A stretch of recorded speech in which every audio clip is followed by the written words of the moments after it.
Përshëndetje, ky është emisioni Shoqëria në Fokus. Natyrshëm një çift bëhet nën dhe baba me lindjen e një fëmie, por ata zgjedhin të bëhen prindër duke investuar mirë në rritjen dhe edukimin e këtij fëmie me pasurinë, energjinë dhe kohën e tyre.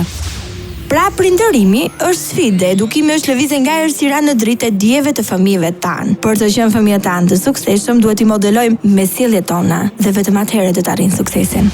Për mbledhtas, mungesa e lëvizjes pra aktivitetit fizik si dhe çrregullimi i shijes që sjell çrregullim në ushqyerje janë shkaqet kryesore të dëmave në shëndet dhe në inteligjencën e fëmijëve të sotëm.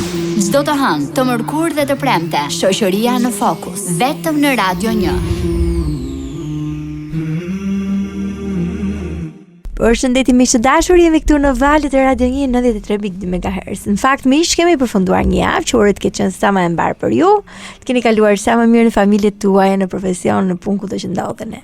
Ne jemi në fakt në studio me Estelën, doktoreshën tonë kaq të qeshur dhe kaq të mirë, e cila gjithmonë jep këshilla për prindërimin në lidhje me shëndetin dhe kemi filluar një cikël emisionesh për prindërimin pozitiv, apo jo Estela. Sot në fakt është tema e dytë, pjesa e dytë e emisionit prindërimi pozitiv.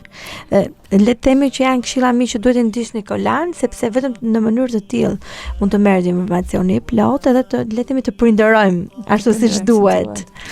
Urojmë të kemi sukses në këtë sfidë të madhe të jetës. Pra të kthehemi tek emisioni i dytë, siç ta do ju Antela, ku të vazhdojmë të analizojmë arsyet e konfliktit prind-fëmijë.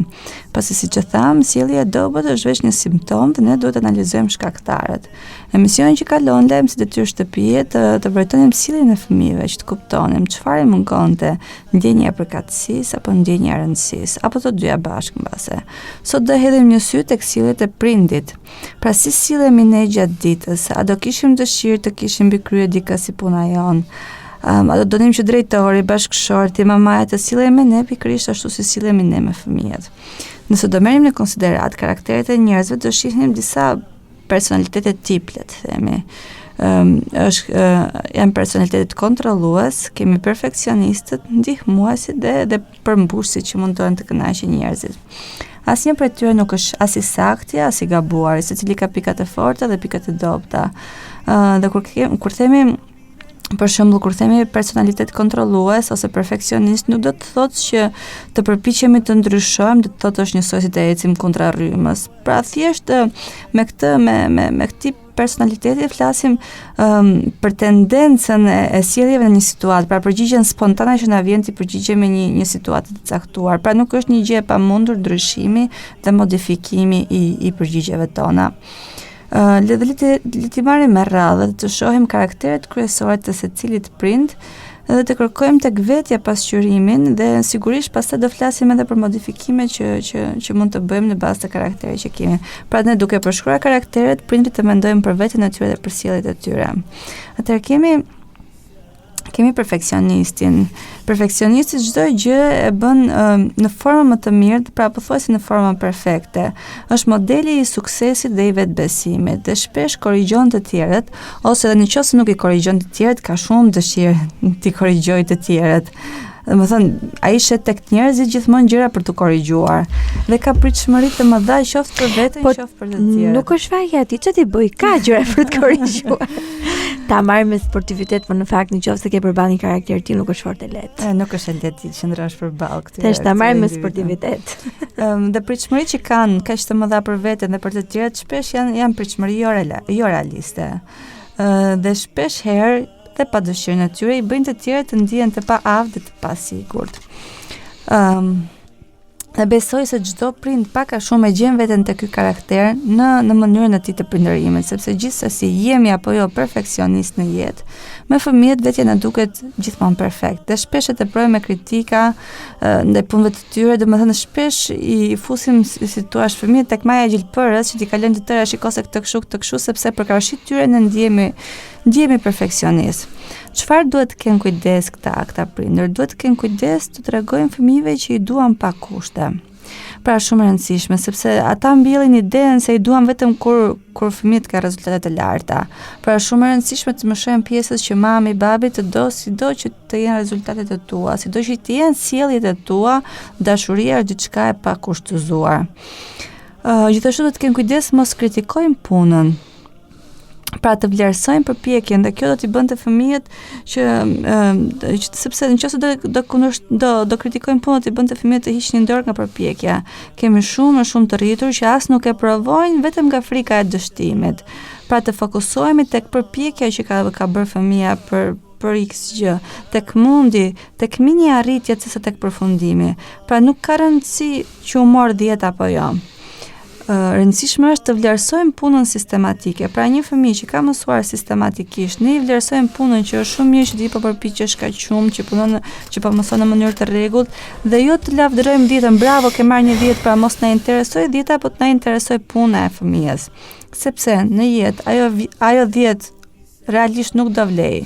Po mënyra se si fëmia ka mësuar për të marrë qoftë një 8, qoftë një 7 është ajo që do jetë e rëndësishme. Pra ai ta ndjej veten të suksesshëm sepse ka punuar, sepse është përpjekur. Dhe gjithashtu le të themi të përpiqemi të dëgjojmë më shumë se sa të japim leksione. Pra ne si prindër, në përgjithësi prindrit, po dhe sidomos të karakteret e perfeksionistët ka shumë dëshirë të thonë kjo bëhet kështu, kjo ashtu, pra të shpjegojnë se si bëhet një punë me sukses. Le të përpiqemi të dëgjojmë pak më shumë mendimet dhe ndjenjat e të tjerëve dhe të shfrytëzojmë sa më shumë mundësi për të përfshirë edhe fëmijët në vendimmarrje. Pra nëse kemi një problem, nëse fëmia ta ankohet që ka një problem në shkollë me një shok, me mësuesen, me një lënd, sa po të dëgjojmë problemi, mos fillojmë do bësh kështu, do bësh të kështu, po ta dëgjojmë, ta pyesim ti si mendon, si mund ta zgjidhësh, si mund t'ja dalësh, pra t'i japim dhe fëmijëve mundësi të marrin vendime dhe të arsyetojnë për veten e tyre. Në fakt sigurisht që është mirë që fëmijët tanë të marrin vendime dhe të arsyetojnë, sepse nëse sot është lojë dhe nuk kanë gjëra shumë të rëndësishme ndukje, në fakt ka të bëjë me edukimin. Ne edukojmë ata që të arsyetojnë në një moment të dytë, përdorin menduarin kritik edhe të japin vendime ose edhe vendime nganjëherë, sepse nëse mendimi i tij është më i miri, atëherë kthehet në vendim apo jo. Sigurisht, po dhe nëse mendimi i tyre nuk është më i miri, është mirë që ta provojë mendimin e tyre që më pas nga gabimi i tij të mësoj. Pra, le të bëhet ajo, le të themi shkak pasojë. Fëmia të mësoj e logjikoj diçka, e veproj, dhe nëse se ka logjikuar dhe vepruar drejt, s'ka gjë ai do mësoj më pas që të përgjigjet ndryshe herën tjetër. Pra t'i lëm fëmijët mundësi të gabojnë, sepse gabimet nuk janë tragjedi, por gabimet janë mundësi për të mësuar. Pra për prindërit perfeksionistë le të shohin gabimet si mundësi të fëmijës për të mësuar. Më pas kemi prindërit kontrollues. Janë tipa që gjithmonë duhet të jenë në front, duke kontrolluar, duke dhënë urdhra, duke dhënë direktiva, në përgjithësi janë pak të ftohtë dhe të serdë. Le të themi janë mishërimi, organizimit dhe udhëheqjes. Shumicën e kohës e kalojnë duke dhënë urdhra dhe është shumë e lehtë të konfliktohesh me këta prindër. Atëherë zgjidhim çfarë është vërtet e rëndësishme dhe do vendosim që duhet vendosi prindi patjetër dhe pastaj të tjerat i japim mundësi të fëmijëve të zgjedhin. Është mirë që të bëjmë kujdes që të themi sa më shpesh po, dhe të gjejmë mënyra më të bukura për të thënë jo. Për shembull, nëse fëmia thotë, "Mami, lutem, a dalim sot se që nga kohë e bukur?" Normalisht përgjigjja e parë që na vjen është jo tani, s'ka bëhet fjalë. Por që mund t'ja kthem për këtë jonë edhe pak më të bukur, të themi po, shumë ide e bukur të dalim bashkë, argëtohemi shumë kur dalim bashkë. Ta lëmë për nesër pas mësimit se sot është e vështirë apo të presim fundjavën. Domethënë përgjigjja është një po, domethënë një po që vjen më vonë, nuk vjen pra sa të themi një jo të tanishme, më mirë të themi një po të vonë. Më pas kemi edhe prindrit e butë. Kemi prindrit që thonë po dhe që bëjnë çdo gjë që të kënaqin të tjerët, çdo gjë që të bëjnë të tjerët të lumtur, megjithëse ata vetë donin që shumë shpesh të thoshin njon, por që nga frika se mos të tjerët do t'i mërzisin, atëherë thon shumë shpesh po. Dhe janë prindër që i vjen më lehtë që të bëjnë punët e të tjerëve, zakonisht fëmijëve, pra mjaft që të evitojnë konflikten. Shpesh herë këta persona edhe këta prindër ndihen të lënë pas dore dhe të pavlerësuar. Çfarë duhet të rregullojnë këta prindër që janë shumë të butë? Atëherë duhet të thonë jo pak më shpesh sigurisht, dhe duhet ta përmbajnë veten nga të thënit po gjithmonë. Atëherë nuk është detyrë e prindit që të jetë shoku ose shoqja i ngushtë i fëmijës, por detyrë e prindit është që të mësojë të dalin vetë në jetë. Sigurisht që duhet të vendosin kufi dhe të mësojnë fëmijët që këto kufi nuk shkelen. Dhe mos harrojnë që njerëzit do t'i duan jo në bazë të sakrificës që bën për të tjerët, sa shumë punon për të tjerët, por sepse je mami, je vajzë ose je bashkëshortja.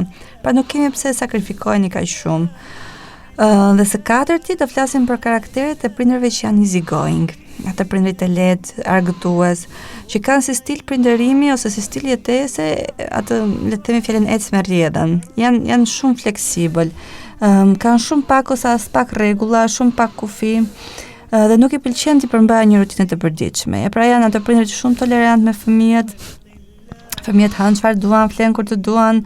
Për ta është e rëndësishme që fëmijët të kënaqen. Pra nuk kanë as rutinë detyrash, as rutinë oraresh të gjumit. Këta prindër janë që i lënë fëmijët të lirshëm që të kënaqen, se thonë hajde mos e do rriten, tash që janë të vegjël ta shijojnë.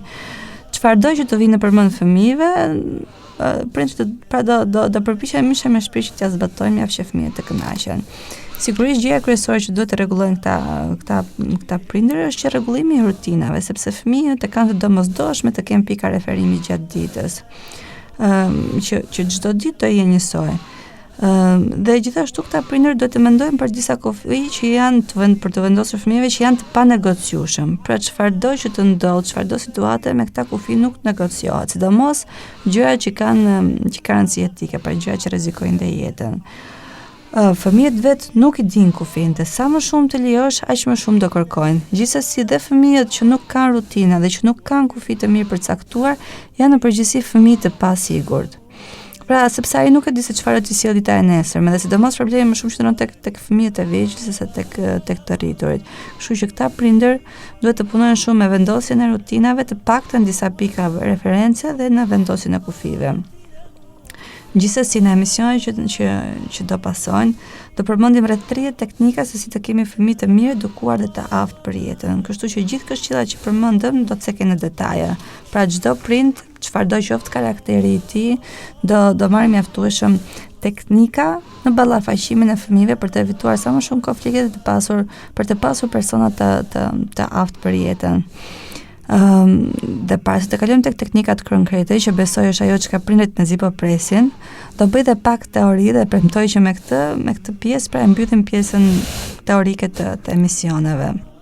Atëherë do përmendim analizën ndërveprimore të Erik Bernes për gjendjet e egos. Kjo është një mënyrë studimi për manierat se si njerëzit komunikojnë dhe veprojnë me njëri tjetrin. Pas studimeve të Bernes, pas këtyre studimeve, pra Bernes deklaroi se çdo njeri ka 3 gjendje të ndryshme të egos. Kemi gjendjen e egos prindërore, gjendjen e egos të adultit dhe gjendjen e egos të fëmijës. Duke mësuar këto gjendje, do jemi më koshient për impaktin që ka sjellja jonë tek fëmijët, por edhe tek të tjerët gjithashtu. Atëherë gjendja e egos prindërore është zëri i autoritetit. Pra çdo herë që ne mbajmë mbi supe përgjegjësinë, kalojmë në këtë gjendje. Jo vetëm si prindër, por edhe si drejtor, si mbikëqyrës. Ne vetë në këtë gjendje kemi mësuar nga prindërit, nga mësuesit, nga trajnerët, nga komshin, nga të mësuarit, nga të moshuarit, nga vëllezërit, nga moshët e mëdhenj. Trajner boksi apo çfarë trajnerësh? Trajner, çfarë do trajnerësh? Pra, këtë gjendje ne kemi të mësuar nga autoritetet që kemi pasur në jetë. Pra, qoftë prindër, qoftë mësues, qoftë vllai më pa një specifik të caktuar. Ndaj kur komunikojmë pra me dikë që ne kemi në varësinë tonë ose në përgjegjësinë tonë, flasim me mënyrën duke komanduar, duke drejtuar dhe duke korrigjuar. Dhe frazat janë statike, janë frazat e trashëguara, le të themi, pikërisht nga këta autoritete që ne kemi pasur. Për shembull, vish çorapet se do ftohesh. Kur të kthehem me dua dhomën të rregulluar. Provoje një luk prej gjellës, ose për shembull është koha për të mbledhur lodrat. Nuk i flasim motrës ashtu. Për shembull janë fraza që përdoren tipikisht në fëmijët, ose për shembull me bashkëshortin, çoj çorapet në koshin e rrobave, hiqe pjetën nga tavolina, me kolegen statistika duhet mbyllen nesër. Pra gjithë kjo formë komunikimi është formë komunikimi që ne e bëjmë kur ndodhemi në gjendjen e egos të prindërore. Fatkeqësisht ka shumë prindër që pjesën më të madhe të ditës e kalojnë pikërisht në këtë gjendje të egos, pra në gjendjen e egos prindëror. Do thonë po duke qenë se jemi prindër normalisht në këtë gjendje. Po gjithsesi mund të iki gjithë dita pa i parë një herë fëmijët në sy, pa i pyetur a janë mirë, a kanë nevojë për ndonjë gjë. Pra ose sa për t'ia parë të syçkat, pra dita nis me çohë shpejt se vajti vonë do iki fugoni, Kështu ndodh kur flevon, pra dita nis me shpejt, kur kthej nga shkolla shpejt se duhet shtresi do bësh detyrat. Pastaj edhe dita përfundon sërish me shpejt se nuk do të çohesh dot nesër pastaj për shkollë. Dhe është fatkeqësi jo vetëm për fëmijën, por edhe për prindin. Pra kjo gjendje u ndodh zakonisht fëmijëve të shkollës dhe pikërisht fëmijët e shkollës kanë më tepër nevojë për komunikim me prindin, që të analizojnë ditën bashkë, të analizojnë gjërat që po mësojnë në shkollë, sepse pra fëmia në shkollë nuk po mëson vetëm mësimet statike, por mëson shumë gjëra për jetën, shumë forma ndërveprimi, shumë gjëra që fëmia duhet ta dinë ne janë të sakta apo jo. Kam pasur raste të fëmijëve që kanë qenë ekselent, fëmijë ekselent me plot gojë, ekselent në sjellje, ekselent në mësime, dhe që në çdo cop faqe të librit ose të fletores ose të tavolinës pra të bankës ku uleshin ose në çdo cop toke kur dilnin për të luajtur, shkruanin emrin e tyre bashkangjitur me mbiemrin mbrapa e keqe. Pasi themi sikur unë të shkruaj gjithandej Stela e keqe. Pikërisht nga presioni që i bëhej, pra që asnjëherë ajo nuk arrinte lartësinë e duhur nga ajo që çka prisnin prindrit. Këta prindër kujtohen në moshën e adoleshencës zakonisht dhe fillojnë të pyesin fëmijët për shqetësimet ose ka ndonjë gjë që u shqetëson, keni ndonjë hall, tregoj mami, tregoj babit çfarë do lloj gjëje që të kesh. Në përgjithësi fëmijët që deri tashmë nuk janë pyetur asnjëherë, i shohin me çudi dhe kthejnë atë përgjigjen që s'kam gjë, që në fakt përkthehet që s'kam gjë për të thënë ty. Dhe vërtet do humbisnin shumë prindrit nëse shumicën e ditës ose të tërë ditën ta kalonin në këtë, pra ditë pas dite, ndërkohë që fëmia arritet dhe ata janë gjithkohë vetëm duke dhënë urdhra, vetëm duke dhënë kërkesa dhe nuk po e shijojnë dhe nuk po i kuptojnë fëmijët e tyre. Më pas është gjendja e egos së adultit, e cila është një gjendje jo emocionale e komunikimit dhe të menduarit, pra është gjendje e komunikimit dhe të menduarit racional. Nuk ka ngarkesë emocionale absolutisht, thjesht është komunikim të dhënash. Pra ne veprojmë në bazë të dhënave me logjik të ftohtë pa emocione. Dhe jemi në këtë gjendje në punë, në dyqan, tek zyra e informacionit, në mbledhje, në seminar, në transport publik, dhe fëmijët në këtë gjendje janë zakonisht në shkollë ose në kurse. Keni parasysh kur shkojnë tek mbledhja e prindërve, edhe ju thon fjalë shumë të mira për fëmijën tuaj, ju thoni me vete mos më ka ngatruar ky mësuesi mua, pra vërtet për fëmijën tim po flet që nga kaq i mirë dhe kaq i sjellshëm, pikërisht sepse mësuesi kur komunikon në klasë është në gjendjen e egos së adultit. Pra, në përgjithësi nuk jep komanda, thjesht shpjegon diçka statike, pra diçka racionale. Dhe gjithashtu edhe fëmijët i përgjigjen duke qenë në gjendjen e egos së adultit. Pra dhe fëmijët janë thjesht, si thua, receptiv, thjesht ata marrin informacionin që i jep mësuesi.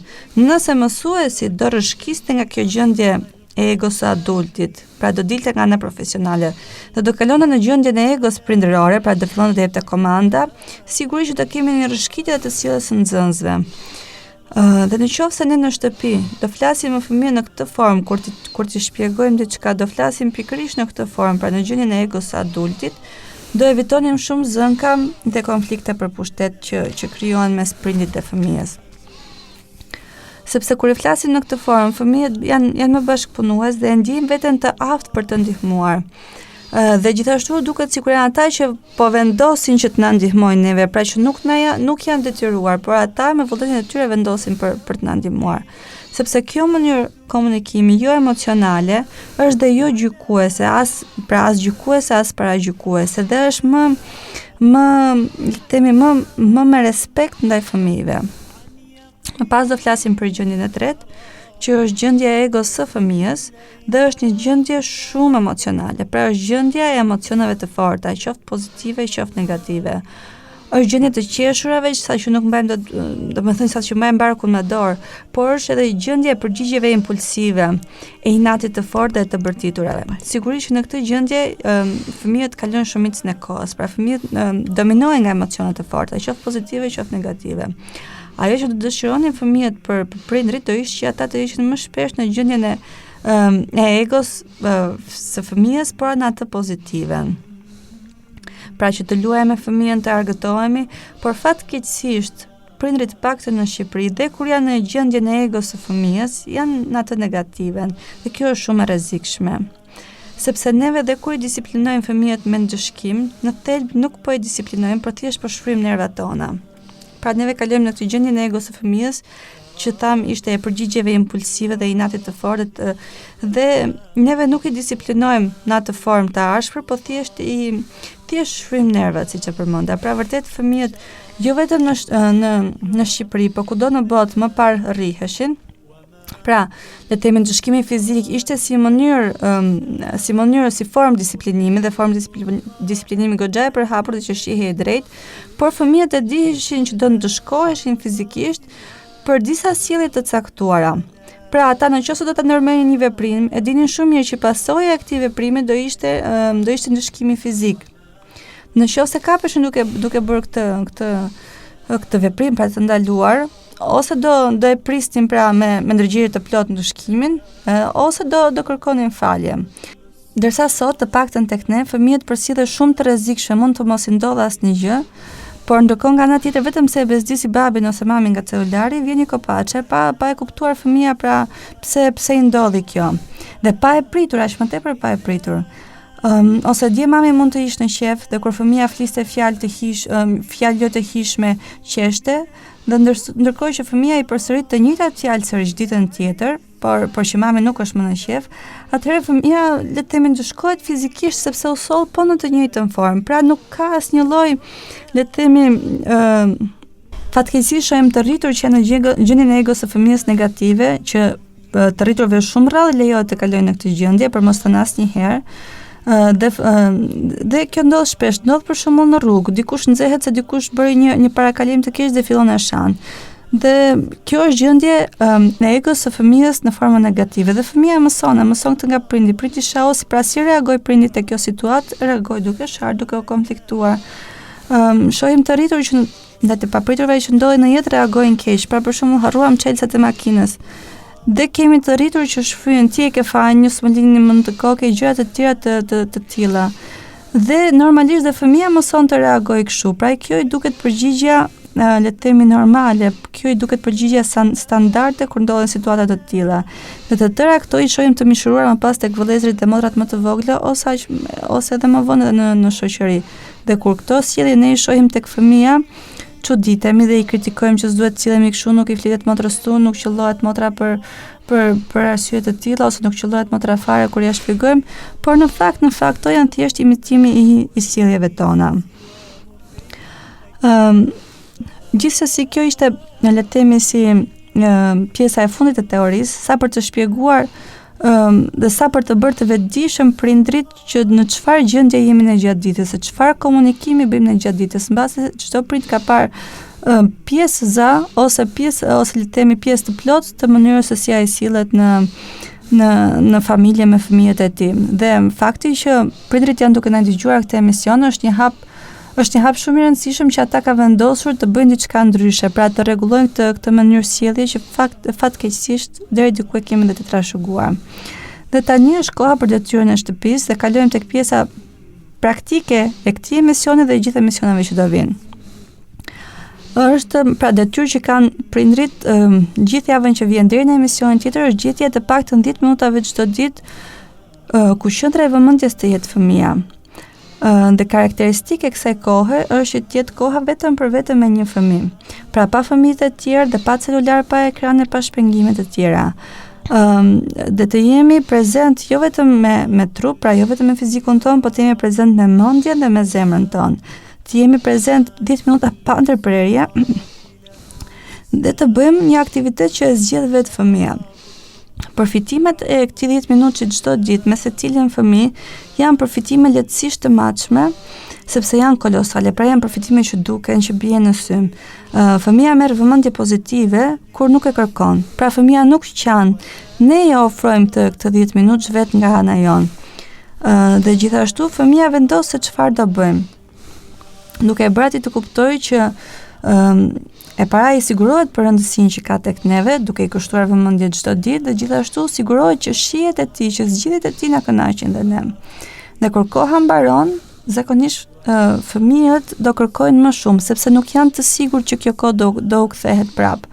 Gjithsesi ne e sigurojmë fëmijën që kjo kohë do jetë sërish nesër Dhe gjithashtu e sigurojmë që ne u kënaqëm shumë dhe mezi po e presim ditën tjetër për të pasur sërish mundësi për të qëndruar në një formë të tillë me të. Gjithsesi, besoj se sapo ne e përmendëm kohën e veçantë çdo ditë të paktën 10 minuta, ajo që kalon në mendjen e çdo prindi është po unë nuk kam kohë, jam e mbytur me punë sa që nuk kam kohë. E vjedhim kohën nga veprimtari që nuk janë domosdoshmëri. E pyesim veten, në jetën e fëmijës do ndryshoj gjë po nuk i palosa rroba tani? Ose po nuk e pash një telefilm tani do ndryshoj gjë? Ose po nuk e bëra një check të shpejt në Facebook? Pra, në qoftë se kalojmë 10 minuta me fëmijën, më pas ato rroba të papalosura do na ndihmoj fëmia që ti palosim bashkë. Pra një kohë ekstra e shtuar e kaluar bashkë me fëmijën. Është mirë që të vendosim dhe ta nisim ditën bukur bashkë me fëmijën, 2-3 minuta për këdhelje, 2-3 minuta bisedë rreth ditës ose me lutjet e mëngjesit dhe i japi një vlerë të veçantë kësaj kohe. Dhe i themi fëmijës që më pëlqen shumë koha që kaloj sapo zgjohem me ty. Pra mos ta nisim ditën me direktiva, me urdhra shpejt se na vajtivon, shpejt se do humbasim fugonin ose shpejt e gjumash e gjëra të tilla që i përdorim në rutinë. Pak minuta vëmendje në mëngjes do ta bëj gjithë pjesën tjetër të mëngjesit, por edhe pjesën tjetër të ditës shumë më të lehtë, sepse fëmia do motivohet për të bashkëvepruar. Gjithashtu të njëjtën gjë është mirë ta bëjmë dhe me rutinën para gjumit. Sa të flem me hatërmbetje, me fëmijë që kritikohen, që etiketohen me mbiemra jo të bukur, është mirë që t'i tregojmë dhe ca vëmendje pozitive me ndonjë histori para gjumit, me rikapitullime, ripërmbledhjen e ditës për para gjumit, me lutjet e gjumit, dhe maksimumi kjo do na marrë vetëm 20 minuta.